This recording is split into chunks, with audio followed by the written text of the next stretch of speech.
Hello and welcome back to the underdogs Acharya. तो हम कर रहे थे अपनी द ग्रेट एनसीईआरटी सीरीज और अपनी इस एनसीईआरटी सीरीज में हम अभी तक 5 चैप्टर्स कर चुके हैं इंक्लूडिंग दिस वन। और हर बार की तरह आज बारी है इस चैप्टर से रिलेटेड जो भी अभी तक यूपीएससी प्रीलिम्स में क्वेश्चन पूछे गए हैं उनको करने की। तो चलो शुरू करते हैं। तो before we move forward here is a little something about me. मेरा नाम है राव अनूप सिंह और मैंने 2023 में यूपीएससी का इंटरव्यू दिया था। उसके अलावा मैं 5 बार यूपीएससी का प्रीलिम्स क्लियर करके मेंस के लिए अपीयर कर चुका हूं और 3 बार स्टेट पीसीएस का प्रीलिम्स क्लियर करके मेंस के लिए अपीयर कर चुका हूं। पहले मैं स्टेट बैंक ऑफ इंडिया में असिस्टेंट मैनेजर होता था। उससे पहले मैं एयर इंडिया जब गवर्नमेंट कंपनी होती थी तो उसमें भी असिस्टेंट कंट्रोलर की पोस्ट पे काम करता था। उसके अलावा मैं पिछले 9 साल से यूपीएससी कोचिंग इंडस्ट्री में एक्टिव हूँ और मैंने अलग अलग भूमिकाओं में अलग अलग इंस्टीट्यूट्स में काम किया है। I also use to be UPSC mentor at study IQ IAS। उसके अलावा ये सब एग्जाम्स हैं जो मैंने क्लियर किए हैं, आप पॉज करके पढ़ सकते हैं, ज्यादा टाइम नहीं वेस्ट करेंगे। Let's move forward. सबसे पहले है हमारा क्वेश्चन जो 2021 के यूपीएससी प्रीलिम्स में आया था। ओके, और बड़ा ही सिंपल स्ट्रेट फॉरवर्ड क्वेश्चन है अगर आपने पढ़ा है तो। और अगर आपने नहीं पढ़ा है, आपको जनरल आइडिया है, तो ये क्वेश्चन बहुत ज्यादा कंफ्यूजिंग हो जाता है सिंपल होते हुए भी। ओके, देखते हैं। Which one of the following is a reason why astronomical distances are measured in light years? इनमें से कौन सा ऐसा रीजन है, कारण है, जिसकी वजह से जो एस्ट्रोनॉमिकल डिस्टेंसेस होते हैं, जो स्पेस के डिस्टेंसेस होते हैं, उनको हम लाइट ईयर में मेजर करते हैं instead of measuring in kilometre, metre और फीट, वट। ओके, तो पहला है distances among stellar bodies. Stellar bodies मतलब जो स्पेस में जो भी बॉडीज हैं, stars, planets etcetera, do not change, यानी कि उनके बीच के जो डिस्टेंस है वो कभी चेंज नहीं होते। यहाँ पे अल्फा सेंचुरी है, यहाँ सन है, इनके बीच में जो डिस्टेंस है वो हमेशा कांस्टेंट रहता है। दूसरा, ग्रेविटी ऑफ स्टेलर बॉडीज, यानी कि एस्ट्रोनॉमिकल बॉडीज, स्पेस में जो भी बॉडीज हैं उनकी ग्रेविटी कभी चेंज नहीं होती। Light always travels in a straight line and speed of light is always same. तो चारों में से एटलीस्ट ये दो तो कंफ्यूजिंग ऑप्शंस हैं। ओके, सो आप इनको अगर एलिमिनेट कर भी लेते हो तो इनमें आप फंसोगे। तो इसमें अगर आपने पढ़ा है ग्रेविटेशनल लेंसिंग का और इस तरह के अगर कॉन्सेप्ट करंट अफेयर वगैरह में, तो ये क्वेश्चन आपके लिए बहुत इजी हो जाता है। चलो देखते हैं। वैसे इसका आंसर है speed of light is always the same. अगर आप कॉमन सेंस से भी करो तो भी इसका यही आंसर आएगा। चलो देखते हैं कैसे। तो आंसर इसका डी है। आंसर जो है इसका डी है कि लाइट की स्पीड जो है हमेशा कांस्टेंट रहती है। दैट इज जिसको हम सी से डिनोट करते हैं। सी इज इक्वल टू 3 × 10⁻⁸ मीटर पर सेकेंड। ये होती है स्पीड ऑफ लाइट और ये वैक्यूम में हमेशा कांस्टेंट रहती है। तो इसका एक्सप्लेनेशन क्या है कि लाइट ईयर जो है उसमें हम एस्ट्रोनॉमिकल डिस्टेंसेस को नापते हैं। ओके, इसका मतलब कि वो डिस्टेंस जो लाइट वैक्यूम में ट्रेवल करते हुए 1 साल में कंप्लीट कर लेगी, यानी कि यहां से लाइट चली है तो वो 1 साल चलते चलते चलते चलते जितना डिस्टेंस ट्रेवल करेगी that is 1 light year. Okay, अब लाइट जो है वो एक कांस्टेंट स्पीड पे चलती है हमेशा। 3 लाख किलोमीटर पर सेकंड भी कह सकते हैं, या इसके आगे 2 जीरो और लगा देंगे तो 3 × 10⁻⁸ 3 जीरो और लगा देंगे तो 3 × 10⁸ भी कह सकते हैं। तो 1 साल में लाइट जो है वो 9.46 × 10⁻12 किलोमीटर, यानी कि 9.46 ट्रिलियन किलोमीटर चल लेती है 1 साल में लाइट। तो अब एस्ट्रोनॉमिकल डिस्टेंसेस जो होते हैं, जैसे कि स्टार्स या गैलेक्सीज के बीच में जो डिस्टेंस होते हैं, उनको अगर हम किलोमीटर्स वगैरह में एक्सप्रेस करें तो बहुत ही बड़े बड़े नंबर्स आएंगे, जैसे कि ये है 9.46 × 10⁻12। फॉर एग्जाम्पल, हमारा जो नियरेस्ट स्टार है अल्फा सेंचुरी, वो हमसे इतना दूर है। ओके, और इसको इस तरह से लिखना इम्प्रैक्टिकल है। तो इसकी जगह हम कहते हैं कि it is 4.24 light years away. Okay, जो याद रखने में, बोलने में सिंपल है। अब इसमें क्या याद रखोगे? 4 × 10⁻⁴ कितनी जीरोस। तो रीजन लाइट ईयर्स को क्यों यूज किया जाता है इस डिस्टेंस को मेजर करने के लिए? क्योंकि जो लाइट की स्पीड है वैक्यूम में वो कांस्टेंट रहती है और कभी भी चेंज नहीं होती। आप गैलेक्सी के किसी भी पार्ट में चले जाओ, ओके, या आप यूनिवर्स के किसी भी पार्ट में चले जाओ, जिसकी वजह से ये एक यूनिवर्सल यूनिट हो गई या यूनिवर्सल स्टैंडर्ड हो गया इतने बड़े डिस्टेंसेस को स्पेस में मेजर करने का। तो ये तो ठीक है, बट बाकी ऑप्शंस क्यों रॉन्ग है? तो पहला ऑप्शन था distances among stellar bodies do not change, जो कि हमें पता है गलत है, क्योंकि बिग बैंग जब से हुआ उसके बाद से पूरा जो यूनिवर्स है वो कॉन्स्टेंटली एक्सपैंड कर रहा है। ओके, तो अगर यूनिवर्स एक्सपैंड कर रहा है तो दैट मीन्स गैलेक्सीज के बीच का स्पेस, स्टार्स के बीच का स्पेस भी कॉन्स्टेंटली बढ़ता जा रहा है। इसलिए ये स्टेटमेंट रॉन्ग हो जाती है कि स्टेलर बॉडीज के बीच का जो डिस्टेंस है वो चेंज नहीं हो रहा है। दूसरा है gravity of stellar bodies does not change, जो कि फिर से गलत स्टेटमेंट है, क्योंकि ग्रेविटी जो है वो मास और डिस्टेंस पे डिपेंड करती है और वो कांस्टेंट नहीं है। तो बॉडीज एक दूसरे से दूर जाते जा रहे हैं, ये इधर जा रही है, ये इधर जा रही है, तो इनके बीच का डिस्टेंस बढ़ रहा है। डिस्टेंस बढ़ रहा है तो ग्रेविटी का जो फोर्स है वो कम फील होगी। दूसरा, हम देखते हैं कि स्टार्स है उनमें मास कन्वर्जन हो, मास जो है वो एनर्जी में कन्वर्ट होता है, कुछ होता है, तो अगर मास कम हो रहा है तो ग्रेविटी भी कम होगी ना। तो इसलिए ग्रेविटी जो है वो चेंज होती रहती है, इसलिए सेकंड भी गलत है। Light always travels in a straight line, not always true. तो अब एक कॉन्सेप्ट होता है ग्रेविटेशनल लेंसिंग। तो ग्रेविटेशनल लेंसिंग क्या होता है वो समझते हैं थोड़ा सा। ओके, तो क्या होगा, मान लो ये आपका एक स्टार है, इस स्टार से ये लाइट चल रही है सीधी डायरेक्शन में, तो कॉमन सेंस की बात है कि ये सीधी ही जानी चाहिए। बट मान लो यहाँ पे एक बहुत मैसिव ब्लैक होल है, ओके, जिसकी की बहुत मैसिव ग्रेविटी है। तो क्या होगा, ये जो लाइट है ना, ये ग्रेविटी इस लाइट पे एक्ट करेगी और ये लाइट हल्का सा बेंड हो जाएगी ग्रेविटी की वजह से। तो अब यहाँ पे मान लो अर्थ है और यहां से हम टेलीस्कोप लगा के ऑब्जर्व कर रहे हैं, तो हमको ये लाइट आती हुई यहां दिखेगी।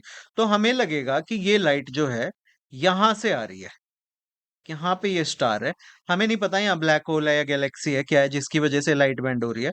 तो हमको लगेगा ये लाइट जो है, क्योंकि लाइट अगर हम ये माने कि स्ट्रेट लाइन में ट्रेवल कर रही है तो यहाँ से आ रही है, तो ये जो इफेक्ट है ना लाइट के मुड़ने का, इसको कहते हैं ग्रेविटेशनल लेंसिंग। तो इसकी वजह से ग्रेविटी जब बहुत हैवी होती है किसी बॉडी की, तो वो लाइट को बेंड करती है। तो तो इसका मतलब लाइट हमेशा स्ट्रेट लाइन में नहीं ट्रेवल करती, और इस प्रोसेस को हम ग्रेविटेशनल लेंसिंग कहते हैं, यानी कि जब ग्रेविटी की वजह से लेंस जैसा इफेक्ट है। लेंस भी यही करता है ना, आपका ये लेंस है, तो यहां से लाइट आ रही है तो ये उसको बेंड कर देता है। तो सेम चीज वो ब्लैक होल या वो गैलेक्सी करती है, लाइट को बेंड कर देती है। So it's gravitational lensing. Okay, तो लाइट बेंड्स। तो उसके बाद है speed of light is always the same. वो हमने देखा कि वैक्यूम में जो स्पीड, लाइट की स्पीड होती है वो कांस्टेंट होती है, और उसका मेजर आपको पता होना चाहिए, 3 × 10⁻⁸ मीटर पर सेकेंड। और इसलिए लाइट ईयर जो है उसको यूज किया जाता है एस्ट्रोनॉमिकली या कॉस्मिक डिस्टेंसेस को मेजर करने के लिए। Okay, so option D is correct. तो अगर एक लाइन में समझे, हम लाइट ईयर्स को यूज करते हैं क्योंकि लाइट कांस्टेंट स्पीड पे और अनचेंजिंग स्पीड पे ट्रेवल करती है, जिससे कि एक रिलायबल नेचुरल स्केल हो जाता है यूनिवर्स का। ओके, और लाइट ईयर एक सिंपल वे है डिस्टेंस को स्पेस में मेजर और एक्सप्रेस करने का, यानी कि एक साल में लाइट कितना दूर जाती है। नेक्स्ट, अब है हमारा नेक्स्ट क्वेश्चन, जिसमें आपको 3 स्टेटमेंट्स दी गई हैं और पूछा गया है कि इनमें से कौन सी आइंस्टाइन की जो जनरल थियरी ऑफ रिलेटिविटी है, ठीक है, उसकी प्रिडिक्शंस थी, यानी कि उसमें ये चीजें प्रिडिक्ट की गई थी और ऑफन मीडिया में डिस्कस की जाती हैं। तो yes, this question was asked Einstein's general theory of relativity, और क्योंकि हमने इस चैप्टर में थोड़ा सा उसको डिस्कस किया है तो ये क्वेश्चन मैंने यहाँ पे इंक्लूड कर लिया, बहुत इंटरेस्टिंग है। पहली स्टेटमेंट है कि light is affected by gravity. दूसरी क्वेश्चन है यूनिवर्स इज कॉन्स्टेंटली एक्सपेंडिंग। और तीसरी है matter wraps its surrounding space time. 3 statements हैं। अब तुम नॉन साइंस बैकग्राउंड से हो तो तुम्हें पता भी नहीं लगेगा, सर के ऊपर से निकलेगी, ठीक है। तो इसलिए इन चीजों को प्रिपेयर करके जाना जरूरी होता है, क्योंकि जनरल साइंस और टेक्नोलॉजी जो है वो एक इंपॉर्टेंट पार्ट है, और इवन दो तुम्हें नहीं समझ आए तो भी उसके शॉर्ट नोट्स बनाओ, उसको समझने की कोशिश करो। ओके, तो चलो शुरू करते हैं। Light is affected by gravity, हमने अभी देखा ग्रेविटेशनल लेंसिंग का जो प्रोसेस था वो होता है। तो यस, लाइट जो है वो ग्रेविटी से बेंड होती है, ठीक है। यूनिवर्स इज कॉन्स्टेंटली एक्सपेंडिंग, अब तुम नॉन साइंस से भी हो तो भी तुम्हें पता होगा कि बिग बैंग थ्योरी के बाद से यूनिवर्स जो है वो एक्सपैंड कर रहा है। तुम्हें नहीं पता भाई आइंस्टाइन थ्योरी ऑफ रिलेटिविटी क्या होती है, तो ये भी सही हो गया, ठीक है। तो इसको निकाल दो और इसको निकाल दो, आंसर इन दो में से एक है। Matter wraps its surrounding space time, अब ये थोड़ा ट्रिकी हो गया। तो मान लो तुम्हें नहीं पता, बट यहाँ पे 2 स्टेटमेंट में से एक चूज करनी है, तो तुम रिस्क ले सकते हो यहाँ पे क्योंकि 50% प्रोबेबिलिटी है तुम्हारा आंसर सही होने की। तो जहां पे चारों ऑप्शंस में से तुम्हें नहीं पता, वहां पे तुम तुक्का लगाते हो, तो तुम्हारी सिर्फ 25% प्रोबेबिलिटी होती है आंसर सही होने की। जहां पे तीन में से नहीं पता, वहां 33%, और यहाँ पे 50%। अब मैं ये नहीं कह रहा हूँ कि तुम्हारा पेपर ठीक जा रहा है तो भी तुम तुक्के लगाओ वहां पे। तुक्के लगाना मैं बिल्कुल सपोर्ट नहीं करता, क्योंकि तुक्के लगाने से भाई तुम तुक्के लगाओगे और रिजल्ट में तुम्हारी लंका लग जाएगी। बट अगर तुम बैठे हो वहां पे, तुम्हारे क्वेश्चन ही 20 हुए हैं और तुम हर क्वेश्चन में डाउट लेके बैठे हो, तुम कि ये स्टेटमेंट सही है या नहीं है, और क्या करूं, मेरा तो चांस बर्बाद हो रहा है, ये हो रहा है, तो उस टाइम पे इस तरह की जो तुक्केबाजी, बट थोड़ी सी रिस्क फ्री, थोड़ी सी रेशनल, वो करो। ओके, सही हो रहा है, अच्छे से तैयारी करके गए हो तो मत करो, अपना ही नुकसान करोगे, बार बार कह रहा हूं। ओके, तो अब देखते हैं क्या है, पर इसको समझते हैं। तो आइंस्टाइन का जो आइडिया था वो क्या था? आइंस्टाइन ने कहा था कि स्पेस और टाइम जो है ना, वो अलग अलग चीजें नहीं है, they are not separate things. वो एक ही बड़े से फैब्रिक का पार्ट है, और उस फैब्रिक को हम स्पेस टाइम फैब्रिक कहते हैं। ओके, आइंस्टाइन ने कहा कि जो बिग हैवी ऑब्जेक्ट्स है ना, जैसे कि स्टार्स, प्लैनेट्स, गैलेक्सीज, ये सब इस फैब्रिक को बेंड करते हैं। ओके, और ये जो बेंडिंग है, ये बेंडिंग हमें ग्रेविटी जैसी फील होती है। It's not a pulling force, यानी कि न्यूटन ने कहा था ना कि gravity is a pulling force. तो ये आइंस्टाइन ने कहा कि ग्रेविटी कोई पुल करने वाली फोर्स नहीं है, बल्कि क्योंकि ये स्पेस टाइम बेंड है, तो उस कर्वेचर की वजह से हमें ये फील होती है। फोटो में देखो कैसे। अब ये मान लो ये तुम्हारी कोई मैसिव बॉडी है, ये कोई ब्लैक होल है। ओके, और ये जो ब्लू कलर का है, ये तुम्हारा स्पेस टाइम का फैब्रिक है। अब इसके ऊपर ये हैवी चीज रखी तो ये स्पेस टाइम थोड़ा सा बेंड हो गया। अब लाइट जो है यहां से सीधी आ रही है, बट इसके पास आएगी तो ये इस तरह से झुकेगी, और फिर ये आगे ऐसे कर्व होके जाएगी। ओके, तो वही हमने देखा यहाँ पे। अर्थ है, ऑब्जर्वर, सॉरी, यहाँ पे स्टार है, यहाँ से लाइट जा रही है, सीधी जाती तो ये ऐसे जाती, और यहाँ पे हम अर्थ पे हैं, हम इसको देख रहे हैं, तो हमें तो ये लाइट आती हुई लगेगी यहाँ से कि स्टार यहाँ कहीं है। बट एक्चुअल में ये लेंसिंग हो रही है कि ये लाइट जो है घूम के जा रही है, और स्टार हमें, जो कि इस मैसिव बॉडी के पीछे है, वो ऐसे लग रहा है कि यहाँ पे है। ओके, अब यही लाइट यहाँ से भी घूम के जाएगी इस तरह, और यही स्टार हमें यहाँ भी दिखाई देगा। और इससे जो एस्ट्रोनॉमर्स होते हैं उनको पता लगता है कि ये एक ही स्टार दो जगह क्यों दिखाई दे रहा है। So there might be something बीच में, कुछ हैवी होगा जिसकी वजह से ये लेंसिंग हो रही है। ओके, तो अभी आइंस्टाइन के आइडिया पे वापस आते हैं। तो आइंस्टाइन ने कहा कि एक हैवी बॉडी है जो कि स्पेस टाइम के फैब्रिक को बेंड कर रही है। ओके, इसको ऐसे समझो कि तुम, बेडशीट है कोई, उसके चार कोने कस के बांध देते हो, ठीक है, और बिल्कुल टाइट एकदम, और फिर उसके ऊपर तुम बॉल या कोई ऐसी हैवी चीज रखते हो तो वो नीचे की तरफ झुकती है ना। तो तुम्हारी बेडशीट है, वो है तुम्हारा स्पेस टाइम का फैब्रिक, और वो जो हैवी चीज तुमने रखी वो है ब्लैक होल या कोई स्टार, और उसकी वजह से वो बेंड हो रहा है। अब लाइट कैसे समझोगे? मान लो तुमने एक कंची ली, वो चीज उस पर रखी और उसको बेडशीट के एक कोने से दूसरे पे फेंकने की कोशिश की, तो अब वो उस कर्व के अकॉर्ड, कर्व के साथ साथ ऐसे जाएगी, दैट इज लेंसिंग, घूम के जाएगी, दैट इज ग्रेविटी, कि वो उसकी तरफ जाएगी, और उसको ऐसे छोड़ दोगे तो वो उसी कर्व में घूमते घूमते घूमते घूमते जाके तुमने जो हैवी चीज रखी है, बॉल रखी है, उससे जाके टकराएगा तुम्हारा कंचा। तो दैट इज ग्रेविटी, कि वो ऐसे लगेगा जैसे वो बॉल जो है कंचे को अपनी तरफ खींच रहा है, बट एक्चुअल में वो हो क्या रहा है, तुम्हारी बेडशीट ही नीचे की तरफ मुड़ी हुई है, तो इसलिए वो घूम के वहां पे जा रहा है। That is how Einstein explained gravity. Okay, अब पहली स्टेटमेंट है, light is affected by gravity. Yes, सही है, हमने देख लिया, light always moves in a straight line, but जब ये किसी बहुत ही मैसिव ऑब्जेक्ट जैसे कि सन, ब्लैक होल, गैलेक्सी के पास से निकलती है, तो उसके जो आसपास का स्पेस होता है वो स्पेस ही कर्व्ड होता है, तो जो लाइट की स्ट्रेट लाइन है वो भी बेंड हो जाती है, और ये bending of light by gravity is called gravitational lensing. ज्यादा डिटेल में नहीं जाना, ये समझो किसी भी भारी चीज के पास से लाइट निकलती है तो वो बेंड होती है, और उसको ग्रेविटेशनल लेंसिंग कहते हैं। तुमने बस इतना समझना है। ओके, एग्जाम्पल, कोई रबर शीट को, जैसे मैंने बेड शीट का एग्जाम्पल बताया, तुम किसी रबर शीट को खींचते हो और उसके ऊपर हैवी बॉल रखते हो, तो शीट जो है वो कर्व हो जाती है उस बॉल के वजन से। और अब तुम कोई कंचा उस पे रोल करते हो, तो वो जो कंचा है वो बीच में, यहाँ पे तुम्हारी बॉल है, तो वो कंचा ऐसे ऐसे ऐसे ऐसे घूम के जाके आखिर में बॉल से ही टकराएगा, that is your gravity. Okay, same चीज लाइट के साथ होती है, जो कि 1919 में प्रूव हो गया था जब साइंटिस्ट ने ऑब्जर्व किया कि starlight was bending around the sun during the solar eclipse, just as Einstein predicted. Okay, so next दूसरा है आपका यूनिवर्स इज कॉन्स्टेंटली एक्सपेंडिंग। अब ये बहुत ही इंटरेस्टिंग स्टोरी है। आइंस्टाइन ने जो अपनी जनरल थियरी ऑफ रिलेटिविटी को प्रूव करने के लिए मैथमेटिकल इक्वेशंस दी, उन इक्वेशंस को देख के ये लगा आइंस्टाइन को कि यूनिवर्स अपने आप में एक्सपैंड और कॉन्ट्रैक्ट हो सकता है। बट 1917 में आइंस्टाइन के टाइम में सबका ये मानना था कि यूनिवर्स जो है वो स्टिल है। ओके, वो चेंज नहीं हो रहा, वो कांस्टेंट है। और आइंस्टाइन भी यही मानते थे क्योंकि कोई साइंटिफिक प्रूव नहीं था, कोई सोच ही नहीं रहा था कि यूनिवर्स भी एक्सपैंड हो रहा है। तो आइंस्टाइन को भी नहीं यकीन हुआ, तो उन्हें लगा कि मेरी स्टेट जो ये इक्वेशंस है, मेरी कैलकुलेशंस है, ये गलत है।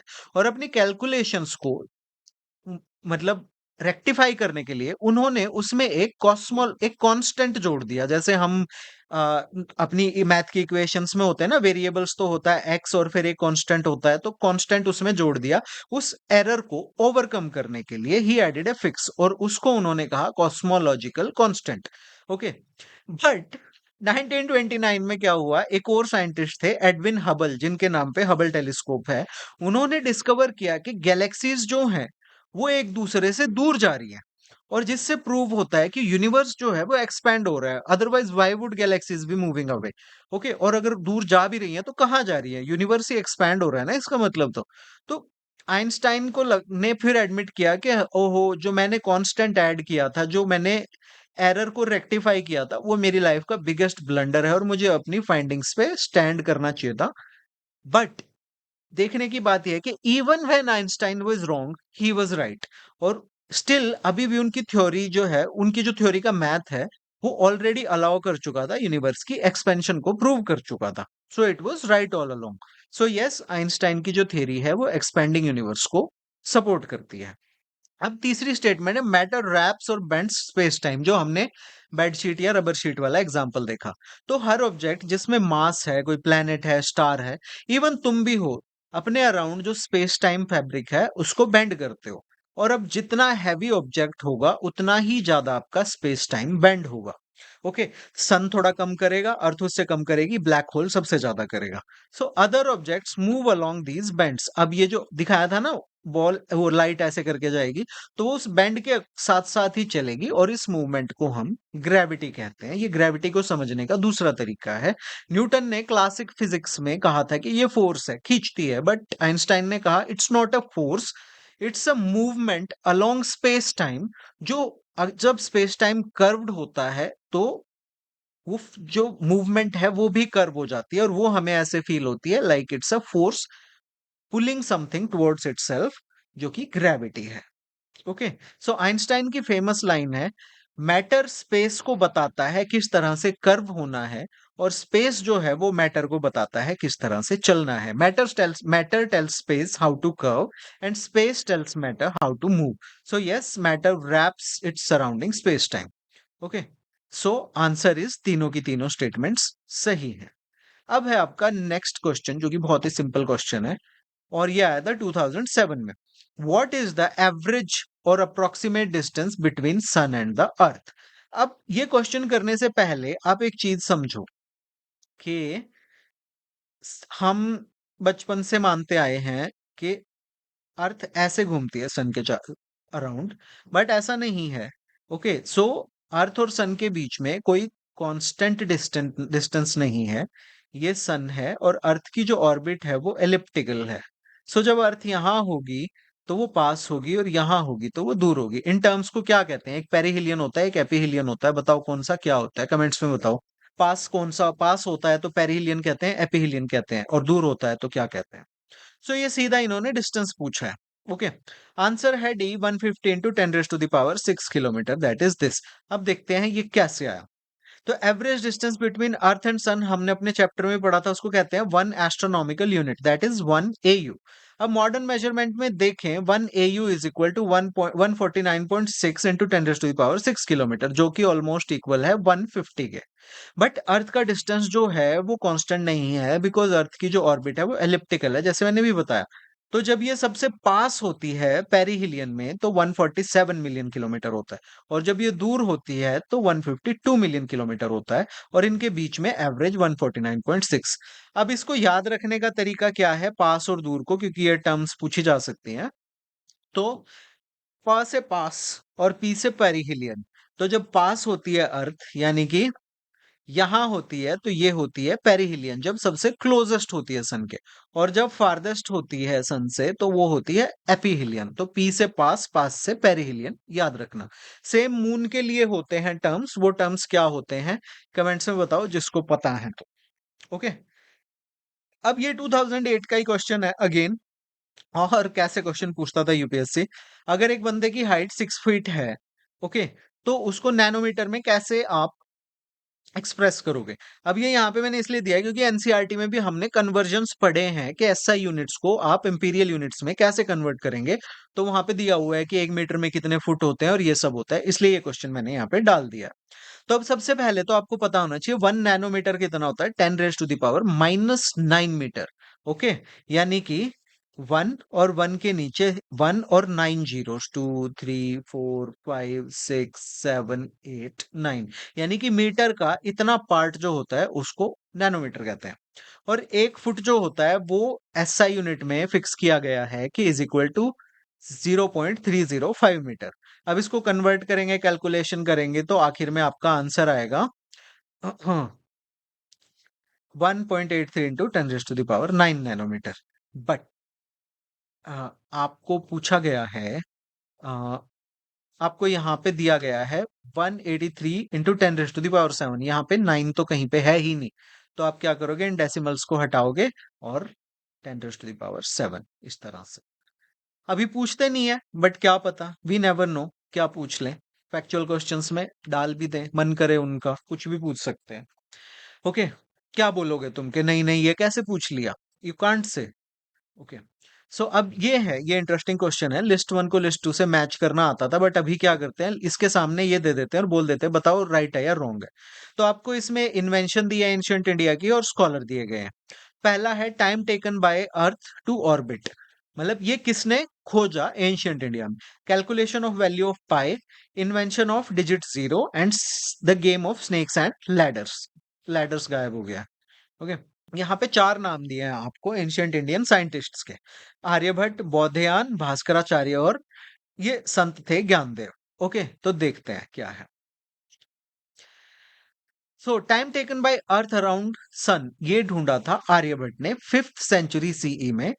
ही accurately calculated the length of solar year which is 365.258 days, which is remarkably close to जो मॉडर्न वैल्यू है 365.256 डेज। जो अभी मॉडर्न वैल्यू हमने निकाली है ये बिल्कुल उसके क्लोज था, जो आर्यभट्ट ने बताया था। और उन्होंने प्रपोज किया था कि अर्थ जो है वो अपनी एक्सिस पे घूमती है, जिसकी वजह से डे एंड नाइट होते हैं, कोपरनिकस से कई हजार साल पहले। दूसरा है कैलकुलेशन ऑफ वैल्यू ऑफ पाई, जो कि बौद्धयान ने दी थी। तो बौद्धयान ने अपनी सुलभ सूत्र जो हमने अपने चैप्टर में भी पढ़ा, जो कि 800 सी के आसपास यानी कि 8th सेंचुरी में ही gave an early approximation of value of pi is equal to 3.088, जो कि ऑल्टर कंस्ट्रक्शन यानी कि अग्निकुंड की कंस्ट्रक्शन की ज्योमेट्री में यूज होती थी। ओके, 3.088 इसको हम फ्रैक्शन में लिखे तो हम लिखते हैं 22/7। ओके, सो ये सबसे पहली अर्लीस्ट रिकॉर्डेड यूज है पाई का वर्ल्ड हिस्ट्री में। Long before Greek mathematician Archimedes ने इसको, मतलब जो जिसको इसका श्रेय जाता है कि पाई उसने दिया, बट उससे पहले इंडिया में पाई नहीं बोलते थे, but he gave this value Baudhayana Sulba Sutra में। Okay, then invention of zero, Bhaskaracharya को इस क्वेश्चन में एट्रीब्यूट किया है। ठीक है, कि वैसे कॉन्सेप्ट है जो जीरो का वो भास्कराचार्य से पहले से इंडियन मैथमेटिक्स में चला आ रहा था, बट भास्कराचार्य ने इसको फॉर्मलाइज किया मैथमेटिकल यूज में और अरिथमेटिक एल्जेब्रा में। और इन्होंने अपनी जो बुक्स हैं लीलावती और बीजगणित जो एल्जेब्रा की बुक्स हैं उसमें जीरो को इन्वॉल्व किया अपने वर्क्स में। Okay, so he is attributed here. But next question में कुछ और है। अब है स्नेक्स एंड लैडर्स का जो गेम है वो संत ज्ञानदेव ने इन्वेंट किया था, जो अब सांप सीढ़ी बोलते हो तुम। तो इसको ओरिजिनली उन्होंने मोक्ष पतम कहा था, और इसको 13th सेंचुरी में संत ज्ञानदेव ने इन्वेंट किया था और इसको इस तरह से बनाया गया था एक मोरल टीचिंग टूल की तरह कि अच्छी वर्च्यूज जो हैं वो तुम्हें स्वर्ग की सीढ़ी दिखाते हैं और जो स्नेक्स हैं वो बुरी आदतों को शो करते हैं।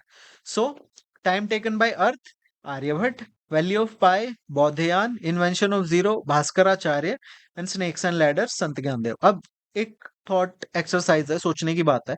हम अंग्रेज वाइसरॉयज की बात करते हैं तो उनके आगे तो लॉर्ड लॉर्ड सर फलाना डिकड़ा ये लगाते हैं, बट जब हम अपने एंशियंट इंडियन साइंटिस्ट की बात करते हैं तो कैसे उनके नाम सीधे लिखे होते हैं हमारी बुक्स में, आर्यभट्ट, बोधियान, भास्कराचार्य, जैसे हमारे चाचा के बच्चे हैं। सो आई थिंक हमें अपने एंशियंट साइंटिस्ट का नाम भी एटलीस्ट थोड़ा ढंग से लेना चाहिए। संत आर्यभट्ट, संत बोधियान, एटलीस्ट ये तो बोल ही सकते हैं, ऋषि आर्यभट्ट, महर्षि बोधियान, ऐसे करके। ओके, नाउ क्वेश्चन है नेक्स्ट जो है आपका, zero was invented by, who invented zero? तो इसमें आपको 1 2 3 4 ऑप्शन दिया, Aryabhata, Varahamihira, Bhaskara one and an unknown Indian. तो इसका आंसर यहाँ पे यूपीएससी ने दिया एन अननोन इंडियन। अब इसकी देखते हैं कि उन्होंने क्या एक्सप्लेनेशन इसकी बनती है। तो जो जीरो का कॉन्सेप्ट है ना, एज अ न्यूमेरल और एज अ मैथमेटिकल वैल्यू, ये इंडिया में डेवलप हुआ था, ये हम सबको पता है। बट इसका कोई सिंगल नॉन इन्वेंटर नहीं है, ये ग्रेजुअली इवॉल्व हुआ इंडिया की मैथमेटिकल ट्रेडिशंस में। इतनी रिच साइंटिफिक मैथमेटिकल हमारी ट्रेडिशंस थी कि जो अर्लिएस्ट रिकॉर्डेड यूज है जीरो का एज ए न्यूमेरिकल सिंबल, ये अपीयर होता है बख्शाली मनुस्क्रिप्ट जो है, जो कि 2nd and 4th century C में की है, और जो कि उसमें बाद में 9th सेंचुरी सी में भी कुछ इंस्क्रिप्शंस डाली गई।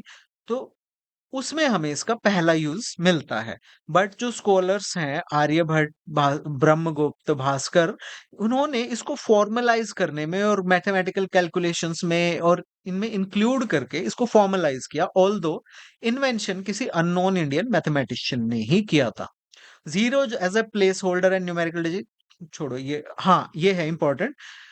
अब इंडिया से जीरो ट्रेवल्ड टू अरब और वहां से अरब से ये गया यूरोप। यूरोप में जब इंडिया से जीरो नहीं गया था तो वो लोग अपनी काउंटिंग ऐसे लिखते थे, 1 2 3 4 5 6। उनको जीरो का कॉन्सेप्ट ही नहीं था। और फिर उनको जब 50 या 1000 या ऐसे 10,000 लिखना होता तो कहीं पे वो सी यूज कर रहे हैं, कहीं ई यूज कर रहे हैं, कहीं एम यूज कर रहे हैं, because all they had was these Roman numerals. They did not know how to grasp the concept of zero.